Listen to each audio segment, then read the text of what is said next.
રાંધણ સેટ તો સાસ માંગવા આવ્યા છે. હું બનાવું ભીંડન શાક સાસ વાળું. ભાભી અસ્મિતા કાકી અસ્મિતા બેન તમે ત્યાં જાઓ ને એટલે તમે વ્લોગ ઉતારજો જરૂરથી. એટલે અમે જોતા હશો કે કપડાં તો મેં કાંઈ બદલા નથી અને એનું કારણ છે કે આજ આખી નાઈટ કામ કર્યું. માતાજી જય દ્વારકાધીશ, સ્વાગત છે તમારા બધાનું આજે અમારા એક નવા વ્લોગ વિડીયોની અંદર. જો કે તમે બધા મજામાં દોશો ને હું પણ ખૂબ જ મજામાં છું ને ઝાઝા દિવસો પછી આજે ભેગા થઈ ગયા છીએ અને આજે છે રાંધણ સેટ. એટલે મારા તરફથી અને મારા પરિવાર તરફથી રાંધણ સેટની ઢેર સારી શુભકામનાઓ. રાંધણ સેટ છે ને એટલે છે ને બહુ લાંબી વાતો નથી કરી, પછી હું બોલવાનું ચાલુ કરી દઉં પછી મને બંધ થઈને ખબર નથી પડતી. રાંધણ સેટ તો સાસ માંગવા આવ્યા છે. હું બનાવું ભીંડન શાક સાસ વાળું. પણ અમારે ક્યાં બેન ભેં ધોવા દે છે હમણાં?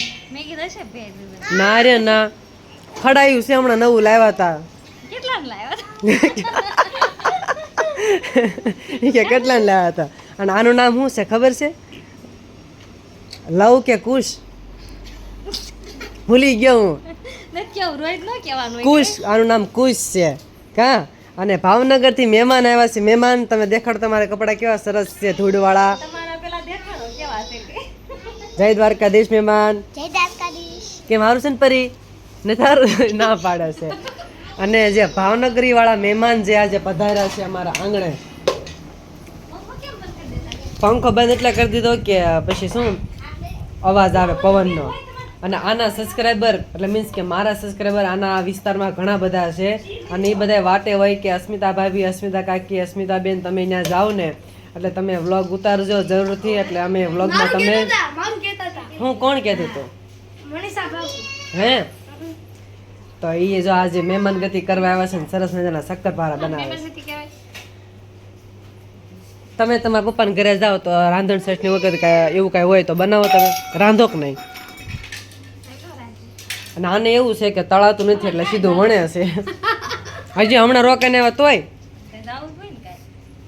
તારે જવું છે? તારા પપ્પા કીધી આવવાના? મારે હારાન્યા ને અમારે જવાનું છે પછી રોકાવા. હાલ્યા જતો હાલો હાલો અહીંયા હેતલબેન આવ્યા છે હાળંગ પવડાથી. અને જો એ આજ રાંધણ સેટ છે ને તે બધું બનાવે. સિંગના દાણા તળશો બેન? હા, એટલે શું કહેવાય સેવડો બનાવીશો? ફરી અય બાગડ બિલ લાવ.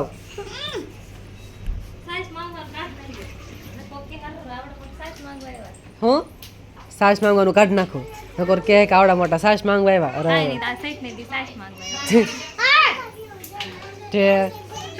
અરે પડી છેઠી બીજા જામાઈ પકડી રાખ. તો હાલો રાંધણ સેટ છે એટલે આ બધી ભલે બનાવતા રાંધતા. અને જે હસ્તી લોકો હમણાં બહુ મોટા હસ્તી થઈ ગયા છે એ એકચ્યુઅલી બીજી છે આજે.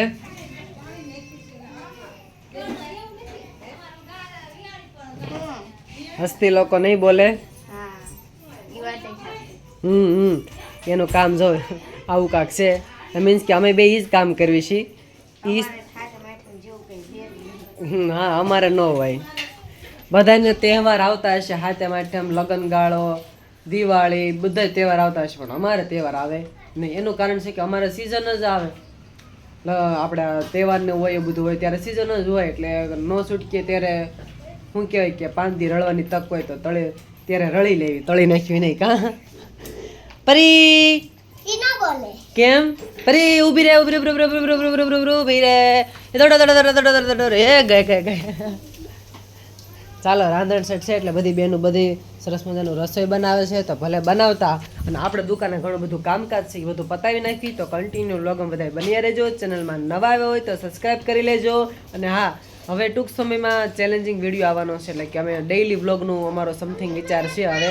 કારણ કે ઘણા દિવસોની સમયથી ઘણા ટાઈમથી બધાની કોમેન્ટો આવે છે કે ભાઈ તમારા વ્લોગ વિડીયો કેમ નથી આવતા. પણ એનું કારણ છે કે એવું બધું હતું. પણ કાંઈ વાંધો નહીં, હવે તમારી સામે પાછા અમે ડેઈલી રજૂ થવાની કોશિશ પ્રયાસનો કરીશું.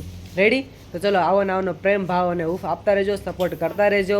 અને અમારી ગુજરાતી ફેમિલી ફિલ્મ્સની અંદર સરસ મજાના શોર્ટ ફિલ્મ રિલીઝ થઈ ગયેલા છે. સૌ પ્રથમ પહેલાં તો દશામાના શોર્ટ ફિલ્મ રિલીઝ થઈ ગયું છે. દુખિયારી દીકરીની વારે આવ્યા દશામાં. ત્યારબાદ મેકેલું છે રક્ષાબંધનનું કે વીર જવાનની લાડકી બેની. ત્યારબાદ છે શીતળામાનું પિક્ચર છે. એમાં એવું છે કે શીતળા માના પારખા, અને ત્યારબાદ ચોથું તો શીતળા માતાજીના પારખા. ભાઈ મને શીખવાડે છે. અને ત્યારબાદ ચોથું હમણાં ગયા રવિવારે રિલીઝ કર્યું હતું અમે, કે નાગ દેવતા આવ્યા દુખિયારી વહુની વારે. હા, તો એમાં નાગ દેવતાનું કેરેક્ટર મારું હતું. તમને બધાને ખબર જ છે કે આપણે શૂટિંગ ટાઈમે કેવી હસી મજાક મસ્તી કરી હતી એમ. બરોબર ને બેન? ચલો ચલો કામ કરવા માંડો. અને આ બેનનો થોડોક આકરો સ્વભાવ ને એવું લાગે છે, કારણ કે એ બેન અહીંયા આરામ કરવા આવે છે અને કામે વળગાડી દીધા છે, એટલે થોડાક આમ ખારા ઠેક. ઓહો, તું મારો ઈ થાટું કેસો? ઓ માય લાડકી બેના નો હાલે. વાહ વાહ, તને કેટલી ખબર પડે કા દીદી કે આને દાંત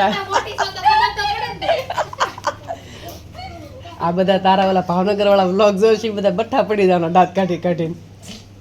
અને હા, તે એમ કીધું હતું ને કે બધા આવવાના છે, એમ આવવાનો આટો મારવાનો પ્લાનિંગ કરે છે ને અહીંયા આપણા ઘરે.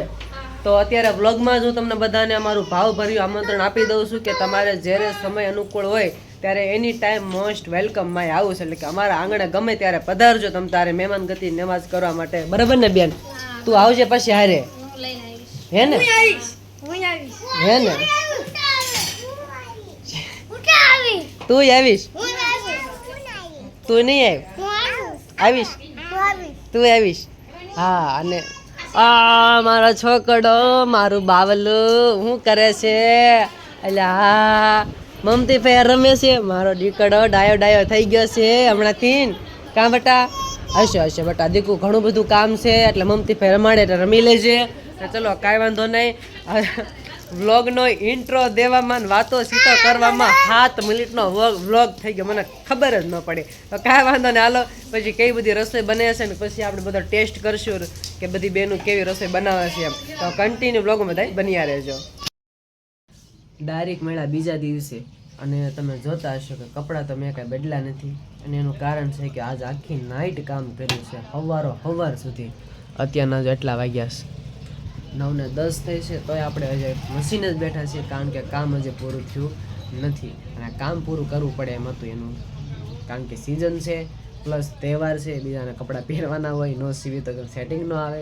આપણે રાખ્યું હોય કામ એ તો આપણે દેવાનું જ હોય છે દુકાને. જો પણ આજે કોના ખબર કપડાં લઈ નથી ગયા કોઈ. મને લાગે છે સીવી તો મેં નાખ્યા પણ કોઈ લેવા નથી આવ્યો હજી સુધી. તો કાંઈ વાંધો નહીં, હજી તો આજે સાતમ થઈ ગઈ છે, એટલા માટે તો ઢેર સાતમની શુભકામનાઓ. શીતળામાં તમારા જીવનમાં હરપલ ખુશ રાખે એવી શુભકામનાઓ આપું છું. તો આ સાથે આપણે આજનો વ્લોગ અહીંયા પૂરો કરીશું. કાલે ફરીથી મળશું નવા વિડીયોમાં નવા અંદાજ સાથે. ત્યાં સુધી અમારી ચેનલને લાઇક, શેર, કોમેન્ટ ને સબસ્ક્રાઈબ કરવાનું ભૂલતા નહીં. છે જય માતાજી, જય દ્વારકાધીશ. Bye bye.